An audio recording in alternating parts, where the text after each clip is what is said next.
व्हायचे की बात सुनो, पटलं तर विचार करा, नाही पटलं तर शिक्षा करा। सारे बेटियों का नाम दुर्गा सरस्वती लक्ष्मी के नाम लोग पूजा करते हैं।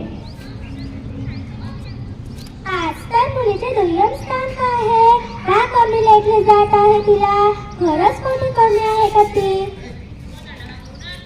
चला तर पहा यावरील पथनाट्य।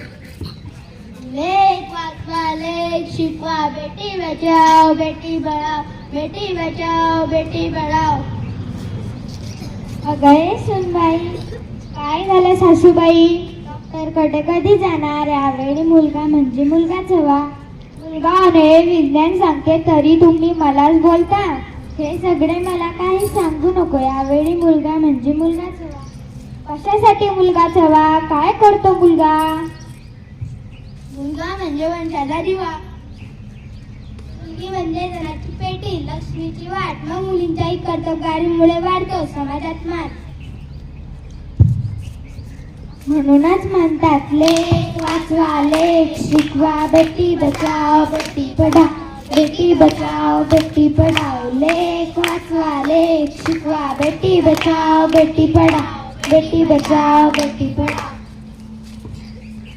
मला मुलींची मुलगी करते दोन्ही घरांचा संसार, म्हणूनच म्हणतात लेख वाचवा, लेख शिकवा, बेटी बचाओ बेटी पढाओ। लेख वाचवा, लेख वाचवा, बेटी बचाओ बेटी पढाओ, बेटी बचाओ बेटी पढाओ।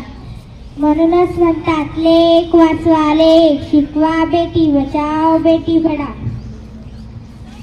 पटलं तरी का आता मावशी? हो, तुम्ही पण एक स्त्रीच आहे ना। तुमच्या जन्माच्या वेळी जर तुमचे आई वडील जर हेच म्हणाले असते तर तुम्ही येथे पोहोचू शकला असता का? हिच्या जन्माच्या वेळी जर हिचे आई वडील जर हेच म्हणाले असते तर ही तुम्हाला सून म्हणून मिळाली असती का?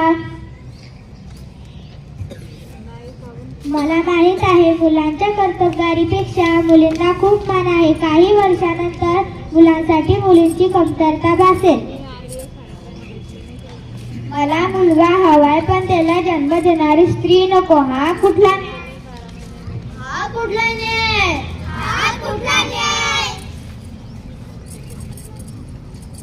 सांगा मावशी, हा कुठला न्याय आहे? माता सावित्रीबाई फुले यांचा जर जन्मच झाला नसता तर मुलींचे महत्त्व समजले नसते। म्हणूनच म्हणतात लेख वाचवा, लेख शिकवा, बेटी बचाओ बेटी पढाओ, बेटी बचाओ बेटी पढाओ। लेख वाचवा, लेख शिकवा, बेटी बचाओ बेटी पढाओ, बेटी बचाओ बेटी पढाओ। शिकूनी पोलीस व्हायचंय, शिकूनी इंजिनियर व्हायचंय, शिकूनी वकील व्हायचंय, शिकूनी कलेक्टर व्हायचंय, शिकूनी IPS व्हायचंय, शिकूनी डॉक्टर व्हायचंय, शिकूनी सैनिक व्हायचंय, शिकूनी पायलट व्हायचंय। धन्यवाद।